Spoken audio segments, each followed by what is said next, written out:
Thank you, David Brancaccio, for those words of introduction. And it's wonderful to be here in Maine, in Camden, this evening. I just flew in here from many thousands of miles away, many leagues, as they would say, given the fact that you have lived, your history has been lived in a very maritime environment. So I come from many leagues away, and as David was saying, there in the east lies India. I came in here from the city of Bangalore. I lived there in the south of India, in what we call peninsular India. And Bangalore is a city of many contrasts. In fact, I grew up there when it was a very quiet city with leafy boulevards. It used to be called the pensioners' paradise. And just to illustrate the way India has changed in my lifetime, I want to say that today Bangalore is a city of teeming millions. It's grown in every direction. It's a huge metropolis. I would say a cosmopolis because it attracts people from all over the world. And it's a city of innovation. It's a hub for research. It's the what we like to call the Silicon Valley of India. So that, in a way, I am saying in order to illustrate the fact that India is a land of so many contrasts. And Bangalore is just one example of that. I want to thank the Camden Conference for inviting me here to speak to you this evening, and it's an honor and privilege. Charlotte Singleton reached out to me last summer, and I'm so sorry and sad to see her here among our midst today. I salute her memory. And I'd like to thank all the organizers, Wayne, who was here earlier, Bruce, Kimberly, and all the others whose names I haven't mentioned. A very big and heartfelt thank you to you all for bringing me here and giving me the opportunity to share my thoughts with you. And of course, we have a very illustrious list of speakers who will follow me, who are all experts on India and who are going to give you a very wonderful account of what India is today and great insights into the nature of our country. Now, when I was thinking of the connections between Maine and India, I just decided as an off chance to see if one of our great gurus, I would say, a spiritual leader of India, Swami Vivekananda, had come to Maine. I just felt that since he'd been in Chicago in 1893 for the Great Parliament of Religions, and I knew that he had spent some time in New England, in some of the states of New England, I just decided to sort of check whether he had been in Maine. And sure enough, I came across this reference to a visit that he'd made in 1894 to Greenacre, which is in Eliot, Maine. He'd been invited here by a woman called, I'm trying to get his name, her name, Sarah Farmer. She invited Swami Vivekananda to spend some time in what I would say was an earlier version of the Camden Conference, because she had set up this kind of platform to which she invited illustrious speakers from all over the world. And Swami Vivekananda was one of them. And he spent apparently 2 months here and was avidly listened to by a lot of Maine residents. And apparently there are pictures of him attired in his flowing red robes and yellow turban, sitting cross-legged on the ground near a wide-spreading pine and surrounded by a group of eager listeners, men and women, to whom, as this account says, he pours out freely his treasures of knowledge and experience. And writing of his experience, Swami Vivekananda says that the people were healthy, young, sincere. He called them holy men and women. And he taught them to recite the Hindu words Shivoham, which means, seeking the blessings of Shiva, Lord Shiva. And they all repeated, these are his words, innocent and pure as they are, and brave beyond all bounds. So I just thought I'd mention this, this old connection that goes back over a century.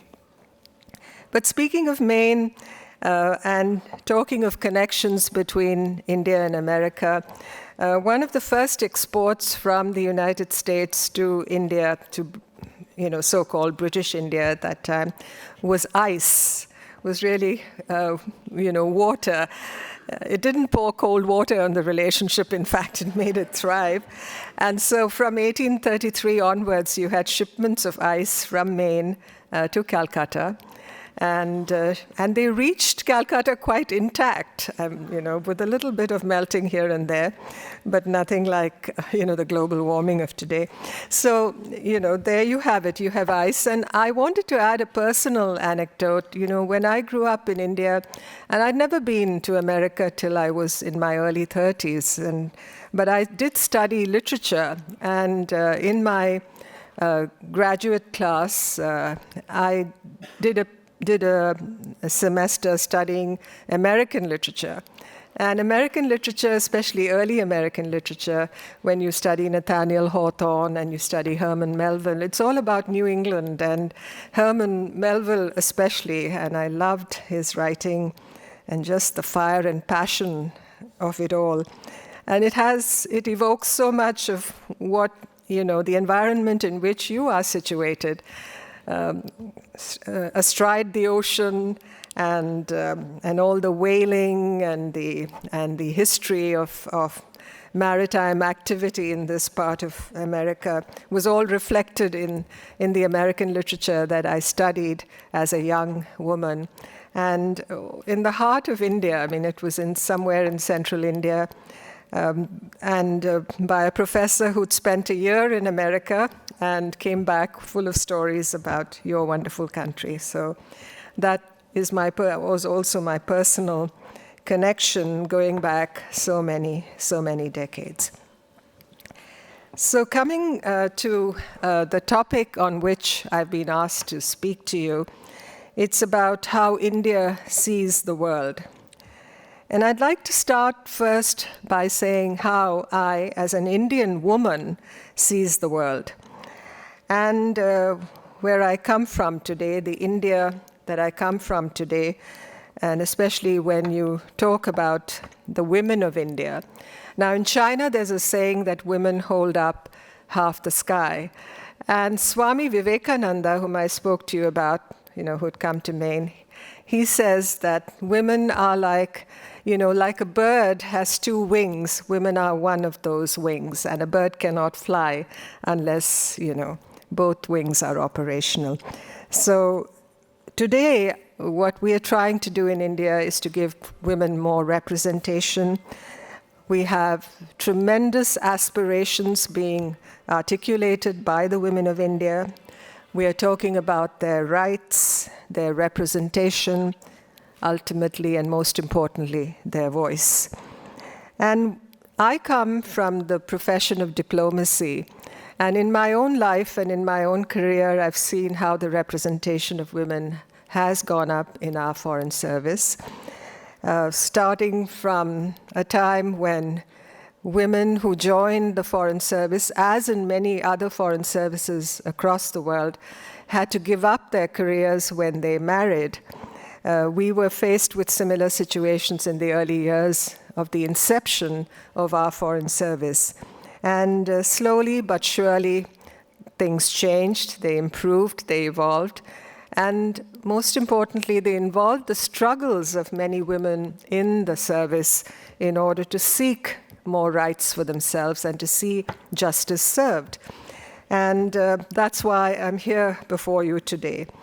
And I've often felt that when it comes to the problems that the world faces today, geopolitically and all the divisions and all the polarizations that we face, that we need more of a feminist voice in diplomacy also. Because women, our role through history across the world has been involved with healing, with bridging, with integrating. And that's really the space in which I think women being situated in that space can do so much more, provided, as I said, they're given the rights, they have the representation, and their voices are heard. Now, many of you, some of you have been to India, many of you have not. And especially to the young ones who are watching me here today, what is India? I ask that question. And I'm often reminded of what Winston Churchill, and may I just qualify here that Winston Churchill is not one of the most popular figures in India, but be that as it may, he is a man of history. And he had this to say on Russia, that it was a riddle wrapped in a mystery inside an enigma. And I think that very much applies to India, especially those outside India and those who are not familiar with India and who haven't been to India. But I would acknowledge that interpreting India is a challenge. And as an Indian, immersed in the experience of being Indian, perhaps it's less of a challenge because, people like me who live in India, who were born in India, who belong to the soil of India, we live there, we breathe the air of India. But I'd say that India, very much like the United States, but a much older, a much more adult version of the United States, is defined by diversity. It's defined by its multitudes. And again, I remember an American poet, Walt Whitman, when he said, "I am large, I contain multitudes." And I think that really applies to India too. Now you in America, in this heartland, separated by the seas from the rest of the world, have your own national foundation stones. Your image of this sweet land of liberty, your legacy of freedom from sea to shining sea.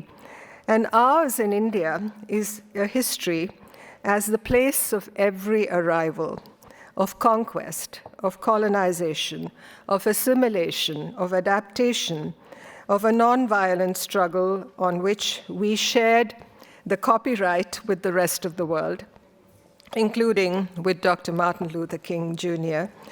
We are a mosaic of languages, religions, and ethnicities, not a melting pot, not like what you are.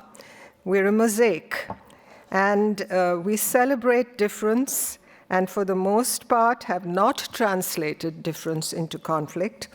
We have given coexistence our own unique stamp of originality. Now, as the largest country in the world in terms of population, David just mentioned that, we see ourselves as the largest everything. There is a depthlessness, which is the exact opposite of the lack of depth, so don't mistake me, about India, which perhaps is not easy for our foreign friends to easily comprehend. India's uniqueness derives from a geography of continental proportions, a peninsular region abutting 2 seas and an ocean, our northern region bordering the fastnesses of Central Asia, our western region oriented towards the Arabian Peninsula and the eastern coast of Africa, and our northeast being a gateway to Southeast Asia. The India I have lived in, and I began life as the child of a very newly independent country in the 1950s, is a country that has and is still undergoing radical transformations. It's no longer the India that lives in stereotypes of Kipling and John Masters. This is a country that is a raucous, thriving democracy, resilient for all the angularities that our critics point to, where balance and equilibrium are maintained in our daily lives, despite the teeming millions in our cities, the impossible traffic, and the pollution. We are what America was in its growing decades, except that, you had much more wide open spaces. We are what you were, constantly evolving, immensely aspirational. We're a young country, an old civilization, but a young country. Our population is young, and they look outwards. They seek better lives, and they are growingly literate. They have open minds. We will touch the sky, they proclaim. They are ready to fly, and they glow like fireflies. India is building its season of hope today. Its spacecraft are on the moon and exploring the sun. It's also a season of fundamental change. India seeks its definitions on everything. It takes autonomy seriously. We are on nobody's side but our own. Our first Prime Minister, Jawaharlal Nehru, said long years ago, soon after we made our tryst with destiny as a free nation. If India is defined by anything, it is by complexity. We are a union of states, and like our gods, we have multiple identities. Do not take us at face value. Study us intensely. Like Ralph Waldo Emerson, another New Englander, once said, study us like a science, not like a recreation. Which is why I think more and more universities, as in this country, need to encourage the study of India, as you did for China so many decades ago. I am an Indian who thinks that our strength is rooted in our capacity to manage diversity and to ensure that our republic is socially just and non-discriminatory. I see that as an article of faith as a citizen of my country. Now, India is not for the faint-hearted. Our American friends have traditionally been quick to, metaphorically speaking, I weigh my words carefully, metaphorically speaking, draw the gun on India. They see us more, but understand us less. Their interpretations of India tend to be more literal than educated. India sees the world today as an arena of big responsibility and bigger ambitions. Its vision is its own. Its leadership feels there is a need to catalyze a new mindset, a sense of oneness, and to move beyond confrontation. India does not see the world through the lens of ideology, either Western or Eastern. Our Prime Minister, Mr. Narendra Modi, says that this need not be an era of war, that it must not be one, that climate change, terrorism, and pandemics are the greatest challenges we face. We believe technology and the new frontiers being reached in the field can change the story of our development, leapfrogging us into the future that awaits. Now, we would like honest conversations among the most powerful countries and to depoliticize the global supply of food, fertilizers, and medical products, including vaccines, so that geopolitical tensions do not lead to humanitarian crises. As our leaders say, we'd like a human-centric globalization. Interconnectedness, as we see the world, is our future, not compartmentalization, because trade, migration, technology, the digital space, they all weave complex linkages between countries and peoples. Now, we in India see ourselves as part of this large agglomeration that we call the Global South. And we see ourselves as a lead voice in this grouping. We're concerned about the vulnerability of peoples in the Global South to conflict and division, strife and population dislodgement because of the threats posed to our development, our security, our health, education, and of course on climate vulnerability and occupational mobility because of the upheavals in the world today. We're against the weaponization of trade or interdependence. We're against economic sanctions that are like scattershot, meant for certain targets but affecting us even more than the latter. Their aimlessness endangers our well-being, and we oppose them, therefore. We see the world as in need of bridging rather than division. It is a world where geopolitical tectonics are shifting, literally a moving of the ground beneath our feet. Throughout our history, we've steered clear of entrapment in others' wars. I know that, and we all know, the West would like India to take sides. But as the song goes, we shall not be moved. Except if we determine that it is in our interest to shift positions.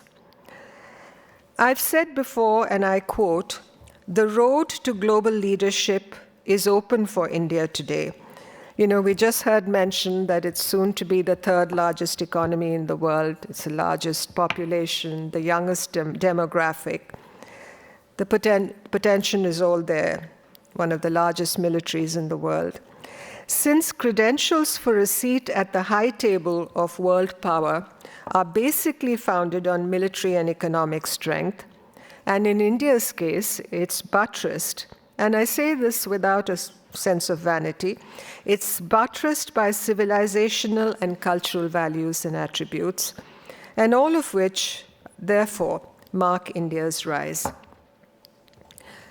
Now, India is situated in a region of Asia which is made for multipolarity and not a duality. And I refer to this particularly in the context of the escalating rivalries that we've seen between China and the United States. And I refer to the impact of this rivalry in the region that we call the Indo-Pacific, which stretches from the east coast of Africa to the shores of California. Now, countries like us in this region, and particularly middle powers such as India is, do not want it that way. We don't want to see these escalating rivalries. I'll come to India's relationship with China separately, but I'm talking of this larger, contest between two of the biggest powers in the world. And countries like India and countries in the Global South would prefer to see the region as multipolar, as traditionally it was. Because when you look at the seas that surround us in our region, these were seas for traffic and commerce, for the interchange of religions and ideas and cultures. And, these were human seas. And today, it's changed. And because they've changed because of the impact of superpower rivalry, and it is harmful to the interests of countries that belong to the region. This region, the Indo-Pacific, to which we belong, is vast. 36 countries, 16 time zones, 60% of the world's population. It's a vast maritime expanse, and it's defined by the centrality of sea power and the busiest trade channel in the world, which is the Indian Ocean, the ocean to which India has given its name. Perilous passages are being navigated in the Indo-Pacific, and I believe things could reach a level of maximum danger in this decade. Hotspots include the Taiwan Straits, no prizes for guessing, and the challenge for us, and the challenge basically, I would say, for the United States and its partners, is to craft a strategy while a strategy that blunts Chinese muscularity and assertiveness in the region, and at the same time maintains a balance, an equilibrium, and a stability that ensures the growth and development of this region, because that is really the focus that we desire, and that is really where our primary geopolitical concerns lie.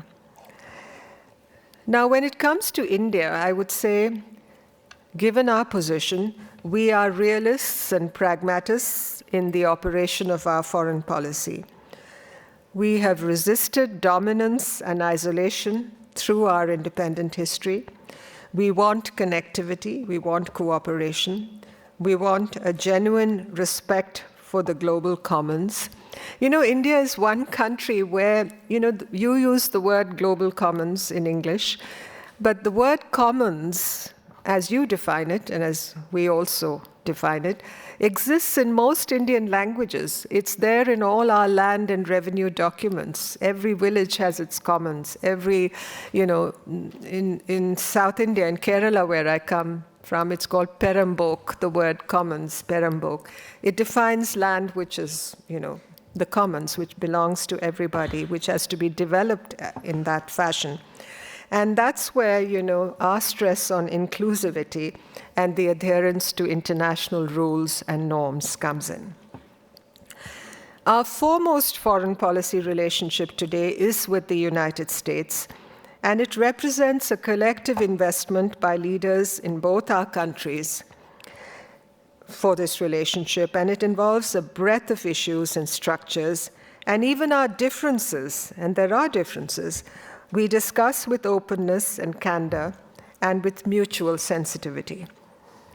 And of course, we deal with American evangelism on democracy and human rights in our own way, and we say, who should cast the first stone? I think realpolitik prevails ultimately. And I also believe that the foreign policy of a country cannot be slotted into convenient definitions of multi-alignment or non-alignment. It needs to be free and energetic, bold and uncompromising when it comes to the sovereign and national interest. We believe in the autonomy of our decision-making, being slave to none, keeping in mind our security concerns, and to be a unifying voice of reason and resilience in a polarized world. Traditional alliances have never been our choice. We favor multifaceted partnerships with key countries, and the United States leads the list. And obviously, like for any country, our foreign policy is forged on the anvil of our domestic concerns, our security, our development, and our economic growth. Now, our China relationship is not in a good place today, and that to me is an unfortunate situation because China is too close for comfort geographically. Our borders are disputed with China, and they are long, stretching across the most difficult geographies in the world, where the Himalayas are forbidding frontiers. Our relationship with China has been recently bloodied by the deaths in June 2020 of 20 of our soldiers in the area we call Eastern Ladakh. It's high-altitude terrain, about 18,000 feet above sea level, extremely forbidding geography. And there's been no process of recovery in this relationship since then. The template is disturbed, the trust deficit is unparalleled, and recalls the levels reached after the brief conflict between our two countries of 1962, which I wrote about in my book. But moving beyond China, and before I stop, I have exactly 3 minutes and 22 seconds left. So we see the need for the world to engage in a fundamental reform of multilateral institutions like the World Bank, the IMF, and the United Nations Security Council. And again, come back to the central point. We want voice, we want representation, we want votes with weight. Weight that validates our numbers, our rights, our aspirations, and our ability to contribute to peace and development. And India has that capacity to make that contribution. Our economy is a front-ranking one today, behind only that, as we heard earlier, of the United States, China, Japan, and Germany. And our strength has to be measured not in GDP per capita, but the capacity to exert influence and power in our neighborhood and in the Indo-Pacific, and with our partners, our partner democracies, as we have in the Quad, the organization that we call the Quadrilateral Dialogue, the United States, Japan, and Australia.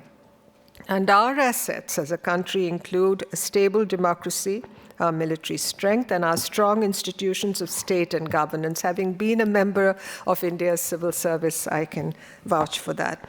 As I said, we approach the world with disciplined pragmatism, a readiness for dialogue, and reasonable compromise. And we would like a world built on cosmopolitanism and an interchange of ideas, trade, technology, and security for human populations across the planet, especially gender-based development.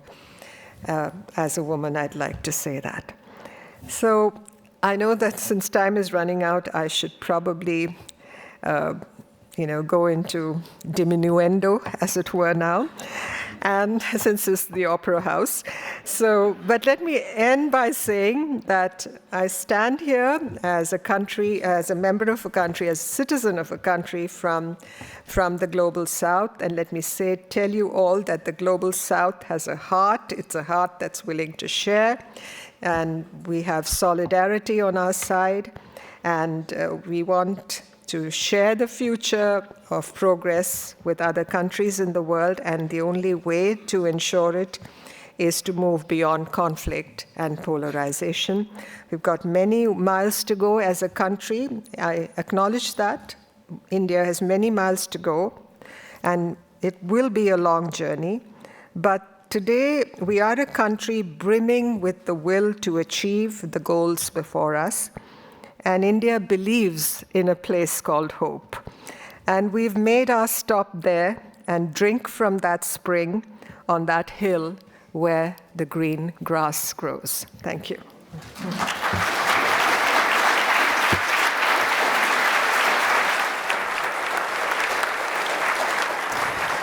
Ambassador Rao, we're going to pause from the policy discussion for just a moment, call it amuse-bouche. We're going to clear the palate for just a second. Tell me about how the legendary composer Kurt Weill, your work as a poet, and collaboration with other artists came together. Okay, thank you for asking me that question. My first posting was in the German-speaking world as a diplomat. I lived in Vienna as a young diplomat and learned German there. And since I am into music quite seriously, I also learned to sing a little in German, and that's how I discovered the work of Kurt Weill. Actually, I discovered the work of Kurt Weill, of all places, in San Francisco. Yeah. We were on a trip there when I was a fellow at Harvard in the early 90s. And we went on a trip to California, all of us fellows. And we had dinner at a restaurant in San Francisco where this woman singer was singing the music of Kurt Weill. And I was absolutely fascinated with it, especially since I understood the German too. And Kurt Weill, as you know, had fled Nazi Germany and come to this country and made a name for himself, in the musical theater. And one of the songs he wrote was this tango habanera called Yukali Tango, it was called. Some of you may have listened to it. And I was inspired to write a poem called Yukali because I loved the music of Kurt Weill and I loved that particular work that he had composed. So that's how this poem Yukali figured in the collection of poems that was published. My collection of poems that was published in 2004. It was called Rain Rising. Rain Rising. Rain Rising. And so this poem, I had quite forgotten about it. It's been a long time since that book was published. And then I'd never had time to write poetry after that. And the book I wrote 3 years ago had nothing to do with poetry at all. So I was in the southern city of Madurai in Tamil Nadu. You referred to Tamil Nadu. Just last week, a few days ago. And I had been invited by the American College in Madurai to deliver a lecture. And so the students had put together a kind of a welcome presentation for me, and they had picked this poem, Yukali, and set it to music, translated it into Tamil, and then set it to music, and they had done a music video of it. And I was so taken with it. I never expected to see my poetry set to music, and especially this poem, Yukali, which was inspired by one of my favorite composers, Kurt Weill. And in turn, my poem had inspired these students to create this music video. And wouldn't it be wonderful if we could see that music video? Let's give it a shot.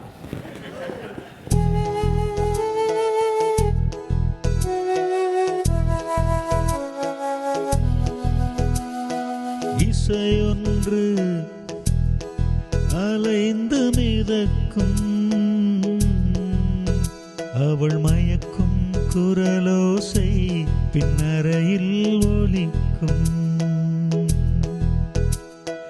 இசையொன்று அலைந்து மிதக்கும் அவள் மயக்கும் குரலோசை பின்னரையில் ஒலிக்கும் தொலைந்து போன அந்த கனவு நிலத்தை அவள் பாடுகிறாள் தொலைந்து போன அந்த கனவு நிலத்தை அவள் பாடுகிறாள் தொலைந்து போன அந்த கனவு நிலத்தை அவள் பாடுகிறாள் இசையொன்று அலைந்து மிதக்கும் அவள் மயக்கும் குரலோசை பின்னரையில் ஒலிக்கும்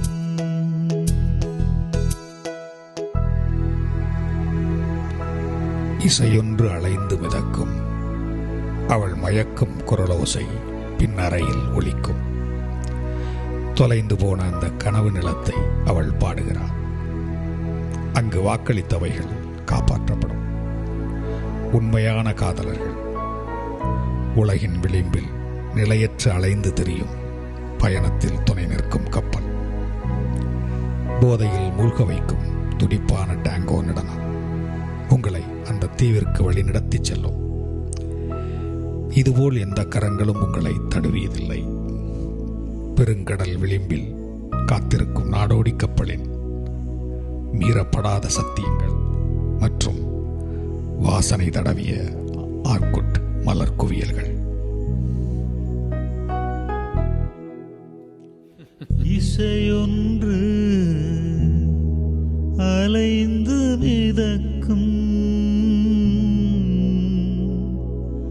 அவள் மயக்கும் குரலோசை பின்னரையில் ஒலிக்கும்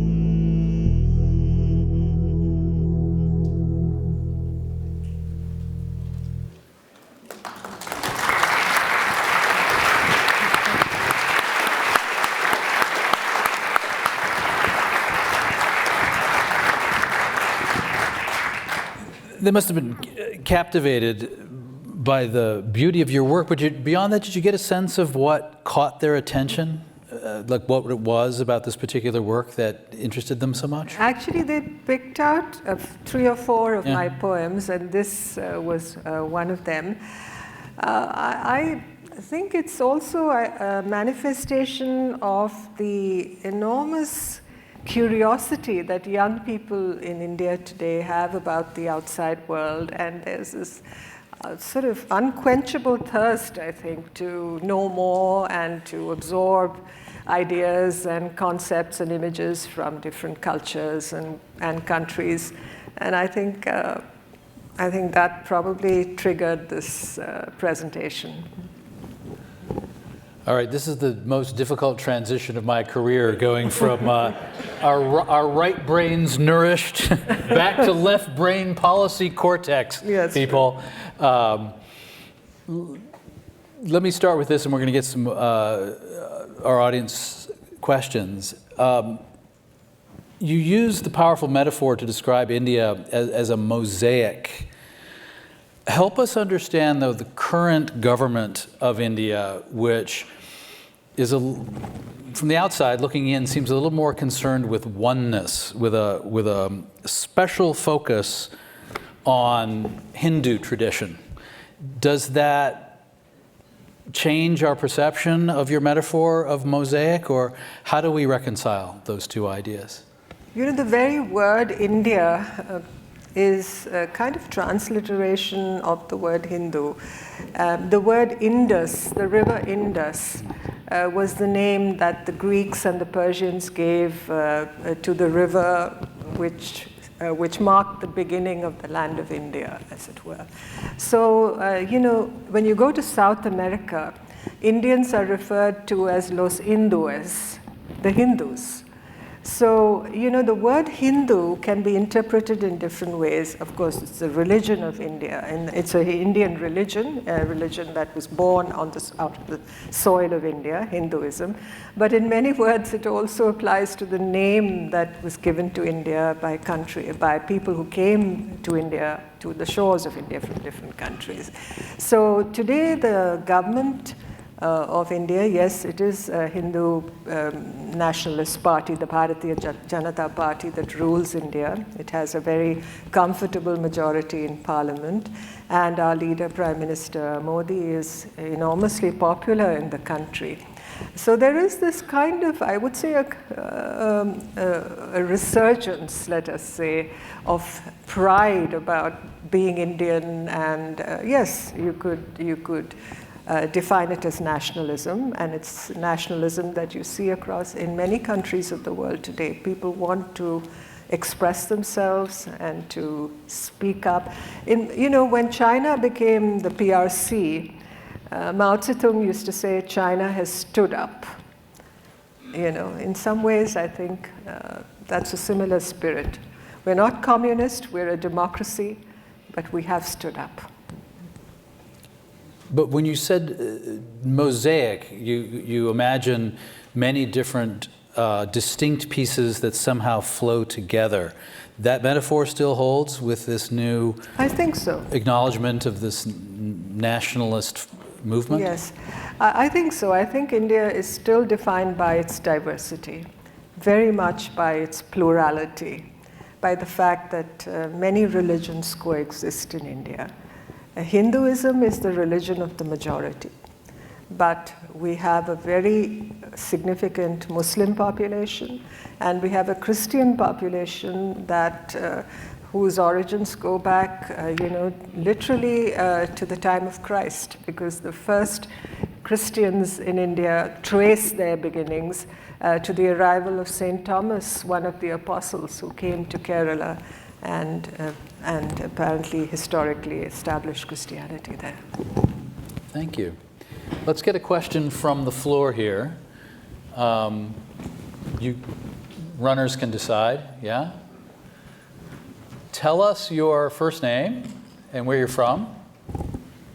My name is Vera, and I'm from Belmont, Massachusetts. Thank you so much for coming to speak to us. Could you please explain India's view of Russia's invasion of Ukraine, and why did India choose to abstain from the vote in the United Nations to condemn this invasion? Thank you. Yeah. Here again, I come back to my point, don't take us literally. And secondly, I'd like to say that we do call Russia's, Russia defines it as a special military operation in the Ukraine, but we call it a war being waged at the moment between the two countries, and we would like an end to it. Thirdly, we have a relationship with Russia that stretches back many decades. It has been strategically important to us, and militarily it plays a very significant role because we source a lot of our defense equipment. We continue to source a lot of our defense equipment from Russia. And as I said in my address, we act in our interest as every country is entitled to do. We are not. We didn't start the fire, as it's popularly said in many parts of the world today.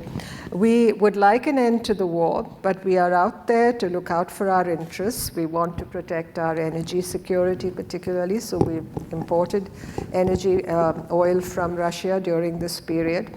But as I said once again, I'd like to reiterate the fact that we would like this war to end. We would like this conflict to end. It's helping nobody, and it's caused a lot of turbulence around the world, particularly for us in the global south. As I said, what happens between when countries like you have the NATO countries against Russia, and you have Ukraine in the middle, and everything around the world is disturbed as a result, and we are not comfortable with that situation. Ambassador, though, are you worried that this position that India has to continue trading prolongs the war? No, not at all. I don't think it prolongs the war. I don't think we're helping Russia. We want to look out for ourselves. And I think, there was a phrase that I think some Chinese writers or, geopolitical specialists used at some time before the start of the war, that given the polarization in the world today, you have a lot of countries, and I'm not saying India is a part of that, a lot of countries have to huddle together for warmth. It's a very, very cruel world out there today. Interesting. Another question? There's one up here on the balcony. I think a microphone is coming to the gentleman named Charlie from Camden.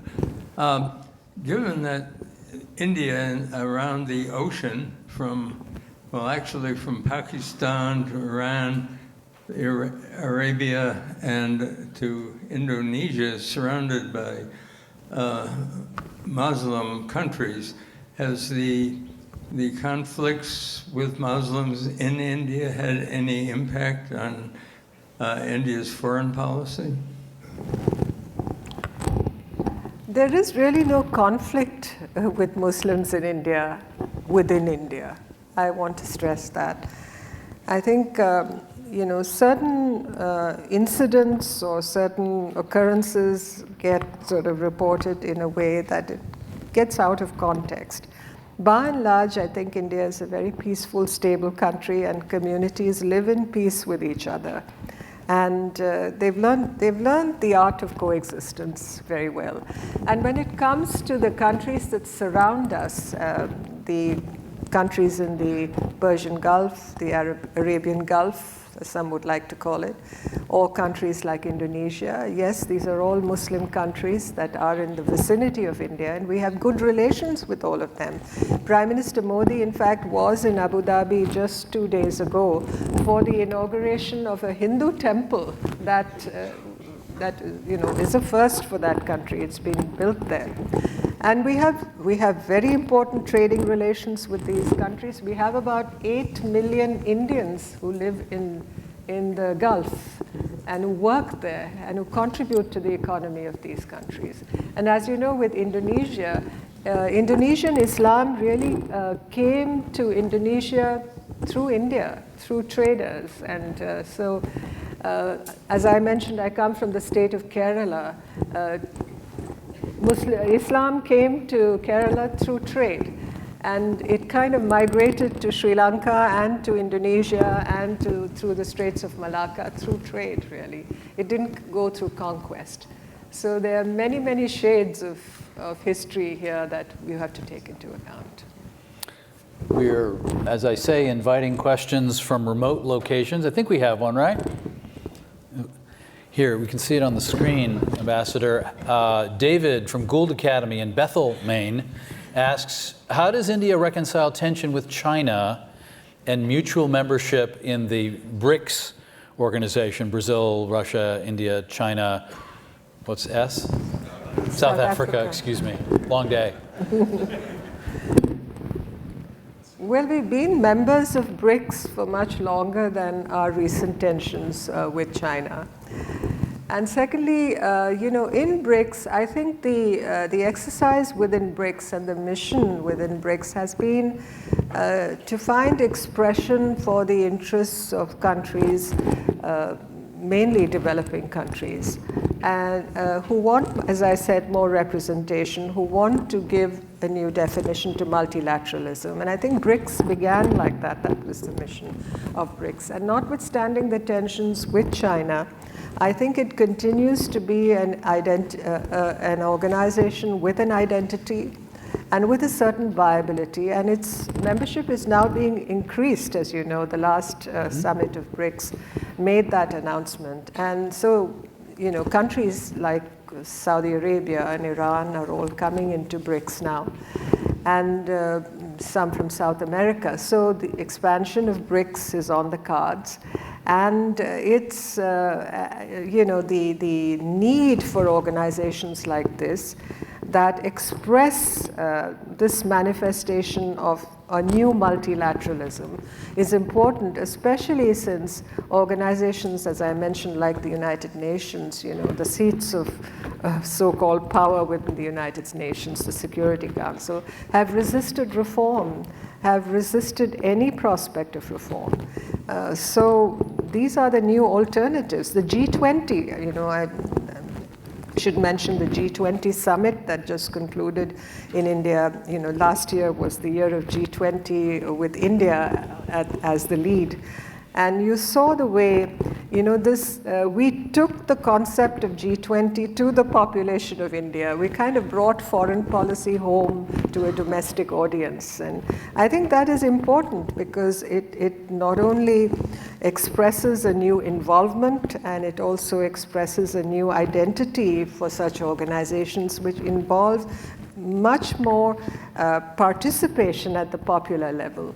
So I think organizations like BRICS, the G20, these are the new expressions of countries such as ours who feel that the present global order as it exists needs reform and needs a restructuring.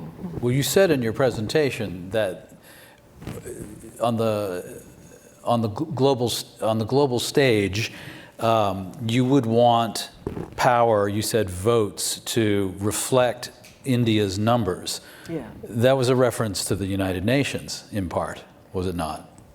In a sense, yes. Yeah. Yes, we have the right to contribute and to make a difference, and to, in a sense, today the destiny of the world seems to be guided just by a few nations.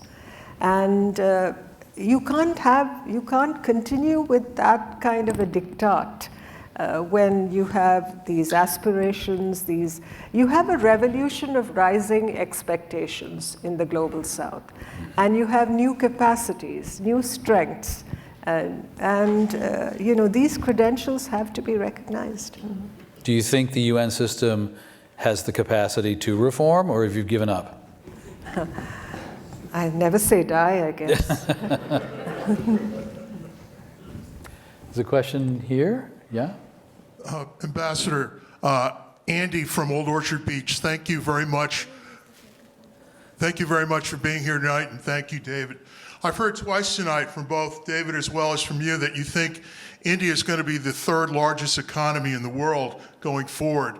I saw a study last week on Bloomberg that it was from an Australian think tank and a Chinese university saying that the way Chinese demographics are going, China's only going to be about 525 to 550 million over the next 50 years. I look at India, and you're currently about 1.48, I believe is the number was quoted. You're supposed to be over the next 40 years up to 1.7. And the United States is expected to be about 370 million over the next 30 or 35 years. Ambassador, are you guys ready to be the largest economy in the world? Because that, to me, is where you're going.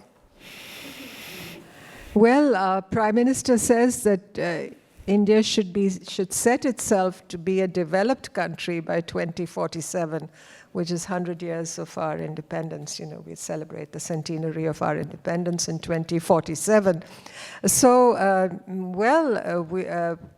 we are all primed to grow very fast economically, to take our position among the largest economies, among the largest economies in the world.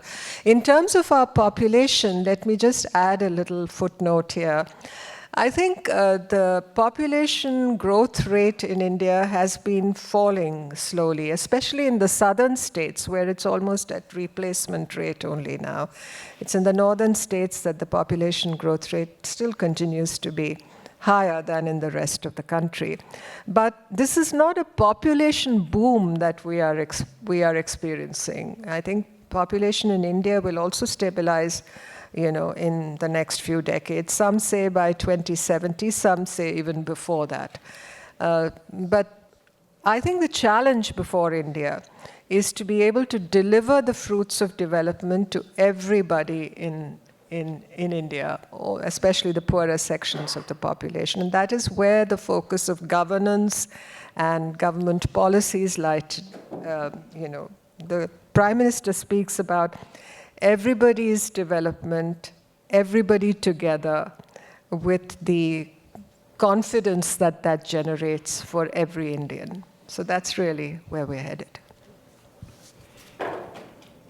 I mean, you're bringing up a giant topic, which is the track record of India in narrowing economic inequality. China has, at some level, done a better job in reducing inequality in that country.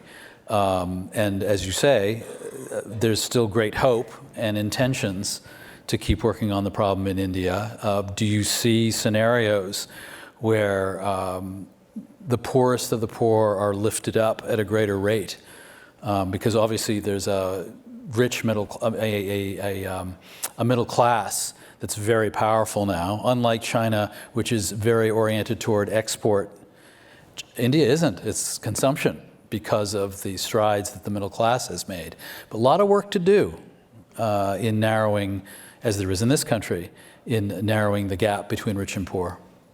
I think enormous numbers have been lifted out of poverty in India over the last few decades, millions. I think the China story has received a lot more focus and publicity in the West, particularly given America's closeness to China after Nixon, President Nixon's opening to China in the early 70s. That's a whole different history. The second point I'd like to make is that the paths to development that India and China took at inception were very different. And, China embraced communism, and the kind of, the whole churning that the country went through because of that choice was very different from India's, which was the democratic path, where we tried to bring all people together with us when we approached the whole question of change and development in the country. So you must see this through very different lens. China's story and India's story. And let me also add, not that I'm decrying the progress made in China. We all acknowledge that China has made great leaps since the founding of the People's Republic. But there are still many, many millions of poor people in China also. There are, by all accounts, about 600 million people who still live in poverty in China. So, the glass is always half full, I think, or half empty, the way you look at it. There's a question up here in the balcony, I think. Tell us your name. Hello, my name is Hamdi Mohammed. Hamdi, are you a student? Yes, I'm a student at Lewiston High School.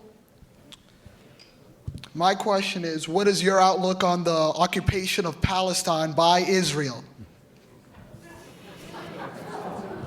Not everyone would have defined it that way, but would you care to weigh in? Well, I think the present conflict that we see in that part of the world is extremely unfortunate.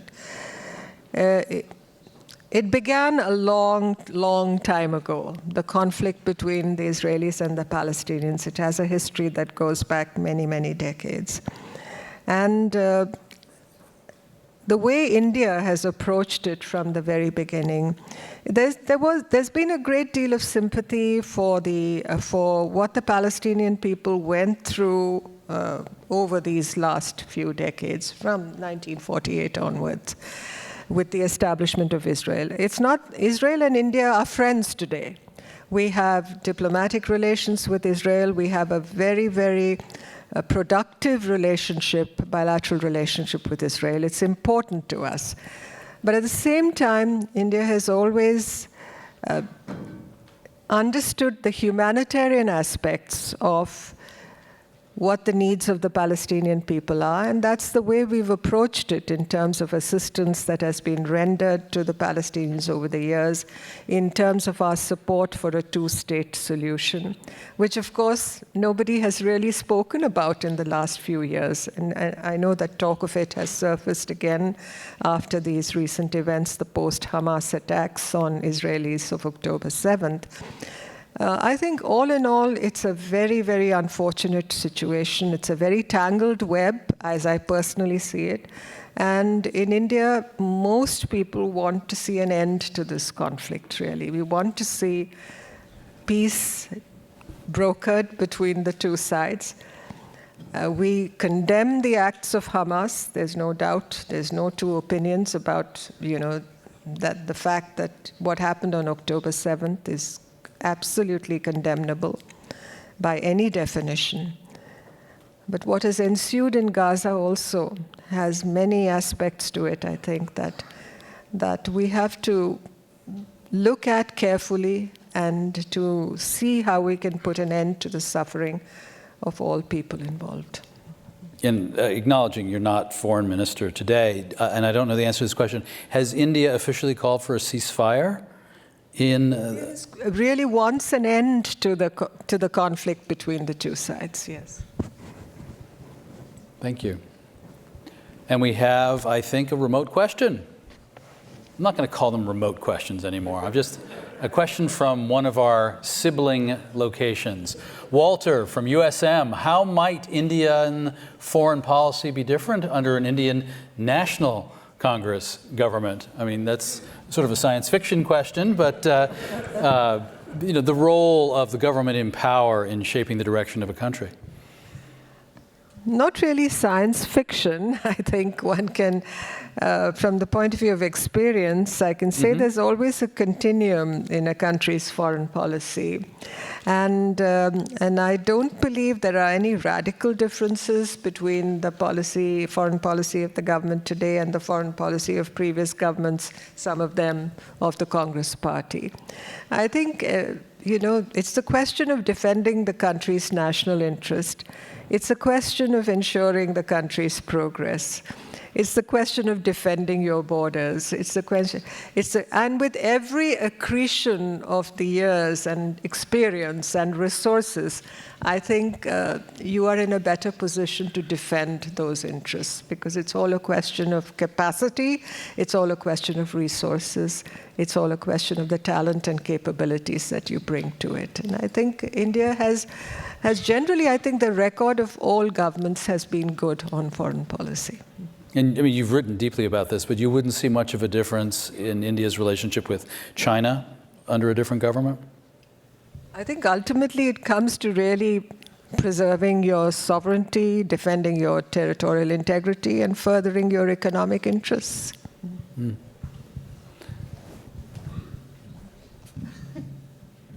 Hello. My name is Ludmila from University of Maine, Orna. And so I have a question. So in your lecture, you mentioned that by 2030, India will become the third economy in the world. And at the same time, it has the biggest population. And at the same time, it's the nuclear power country. And also it's becoming the biggest market in the world. So it seems to be a little bit concerning to me that it's still not a part of the United Nations Security Council. And now that you were talking a little bit about this earlier, but I was still wondering if you think that this United Nations body can be reformed in the future in the way to include India in it. And so it will be not 5 permanent members, but 6. Thank you. So she's obviously asking us to go a little further with this. You said you hope springs eternal is how you left it before. But what kind of process could lead to profound change, do you think? Well, all the permanent members of the Security Council have to agree to the expansion. That's the way, things are structured. That's the way the cookie crumbles. And China has been a holdout, essentially. China does not want an expansion of the membership.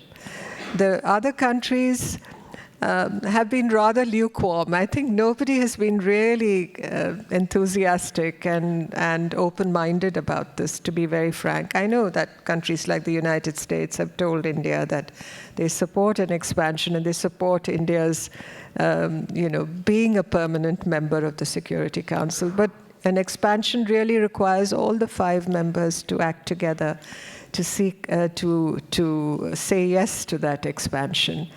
And of course, then there are a number of countries who want to be permanent members, and there are various, interests and factions that operate in that regard. But certainly, I think India has all the qualifications to be a permanent member, not only in terms of population, but in terms of economic potential, in terms of, the role and the responsible manner in which it has conducted itself on the global stage through the years, and the fact that we haven't been a source of conflict or coercion as far as other countries are concerned. We've acted responsibly. I think India brings a lot of qualifications to the table of permanent membership. And really, I think it genuinely, legitimately, honestly, it is entitled to that place on the global table. Do you think not including countries like India in the Security Council is costing the United Nations anything? Yes, I think. Look at the Security Council today. Is it an effective body, really? People, I think it seems to be, it's not itself. Thank you for that. Question here? Jim from Camden. How do you assess the current and future relations between India and Pakistan, and will the tensions in Kashmir ever be resolved? I think as far as Pakistan is concerned today, there's a lot of problems that bedevil the country today. It seems to be literally, at war with itself. The, levels of instability within Pakistan, we're all witness to it. Now, Pakistan and India, as you know, share a very complex history. And Pakistan essentially was a country that began its existence as a result of the partition of India, India at the time of independence. So there are connections that go back. It's a very intricate, complex, involved relationship between India and Pakistan. The problem is that every time, and I say this honestly, not because I have a political interest involved in this, India has tried many times to make peace with Pakistan, to foster dialogue, to open, conversations with Pakistan. But the conditions in Pakistan, the manner of, the way Pakistan operates, has not made it at all possible for those dialogues and conversations to go forward. As you know, Pakistan has essentially been ruled by its military for many, many decades now. And you tell me a case of any situation across the world where a military government has really contributed to the good of the country. It has never. I don't think the Pakistani people have ever been able to find a voice. And maybe if they had that, if they were to find that voice and democracy were to be able to thrive in Pakistan, maybe there could be a way forward for that dialogue with India. But that day hasn't come. And as far as Kashmir is concerned, I think that, I don't have to tell you that as far as India is concerned, we see Kashmir as an integral part of India, as very much, a part of who we are, a part of the Indian Union. And I think conditions in Kashmir are much more stable today, and I say it honestly, again without bias, much more stable today than they ever were in the last few decades, and I hope they remain that way. In fact, I chair the Rhodes Scholarships Selection Committee for India. I chair that group, and we have 5 Rhodes Scholarships from India every year. We select from a number of applicants from all over the country. And this year, out of the 5 that we selected, 2 of them were young Kashmiris, young men and women, a young woman and a young man who had grown up in Kashmir, who had gone to school there, who had studied there, and who made it to the finals and was selected. So, I see that as a manifestation of stability within Kashmir, and the fact that a whole new generation of Kashmiris, Indians, are coming forward to take their rightful part in the progress of the country. Is there a question up here? Thank you. So hi, my name's Ethan and my hometown's Lewiston, and I'm part of this Gifted and Talented program, which actually is, and we study about India, and in this program we talked about nuclear weapons. And so for my question is, what is your view about India joining the Non-Proliferation Treaty, and should all countries join this treaty as well? No, we won't join the Non-Proliferation Treaty. We've always regarded it as an unequal arrangement. And I think India has made its position very clear on that. We are a nuclear weapon country. We have our reasons to have decided to choose that path because of the neighborhood in which we live. And I need hardly to go into the details because we have neighbors with whom we have relationships that are conflict-prone. I can think of 2, yes. I will not take their names, but certainly we have reasons to pursue the path that we have chosen to pursue. And like any other country, we have the right to ensure that our defense interests are taken care of. We've always acted responsibly. I mentioned that. I use the word responsible. And, we all know that we live in a nuclear age. We all saw the movie Oppenheimer. And we know the history of that. This country, particularly the United States, knows the history of that.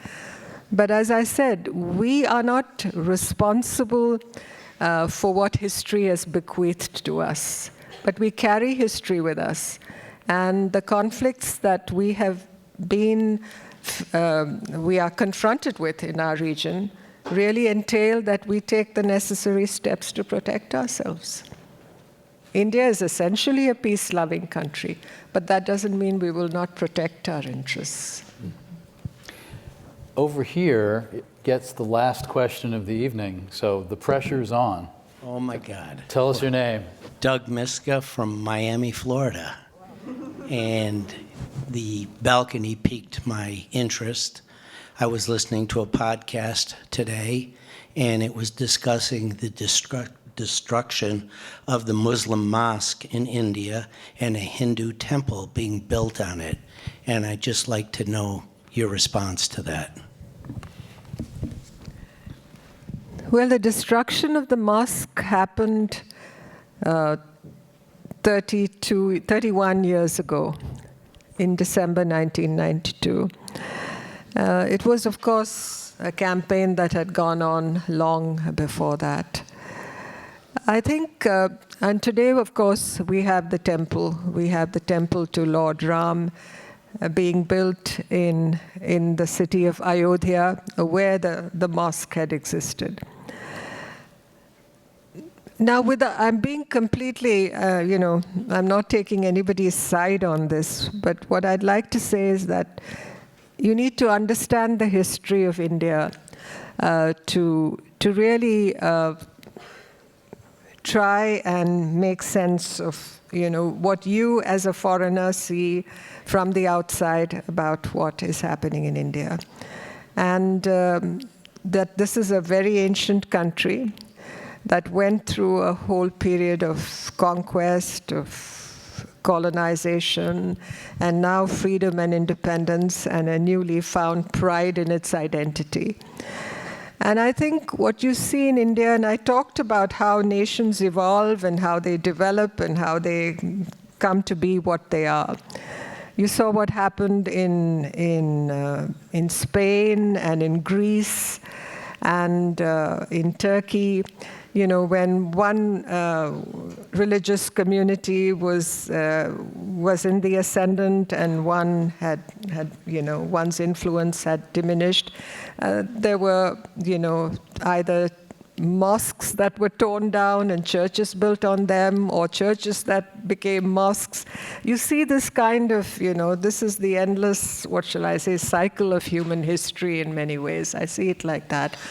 But I think India today, we have the temple, and I can say that I was quite, struck by the way that there was a sense of celebration, not about the destruction of the mosque, that somehow this temple had been built, that we had found this expression of our faith in a deity, in a divinity, to which we attributed a lot of positivity about what we are as a country.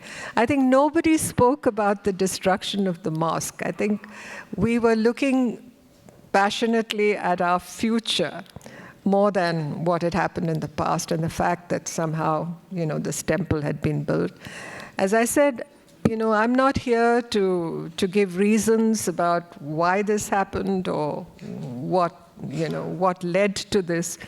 But I'd say that there's an expression, as I said, of a new hope and an optimism in India, a new confidence about what we are, and that we want to get on with the task of progress and development. So we're going to have a rich diet of discussions tomorrow morning, tomorrow afternoon, Sunday morning. You're favoring us with your time and your wisdom, but you're also going to be sitting through those sessions yourself, as best you can. What do you hope for the rest of this conference? Well, I hope that all of you will continue to come to these sessions, and that I have whetted your appetite to know more about India, and that you have an array of the most brilliant speakers that you could have on our country to speak to you, and I hope you will learn and understand from them more about this very complex nation that we are, and a nation that deserves your study and your involvement in understanding us better, and your friendship. Veteran diplomat from India and singer Nirupama Rao. Thank you very much.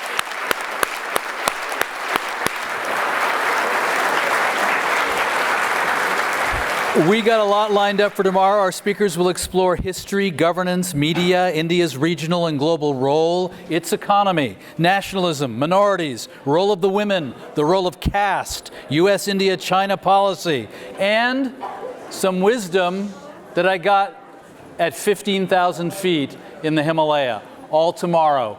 Drive safely. We'll see you tomorrow morning. Thank you very much. That was wonderful.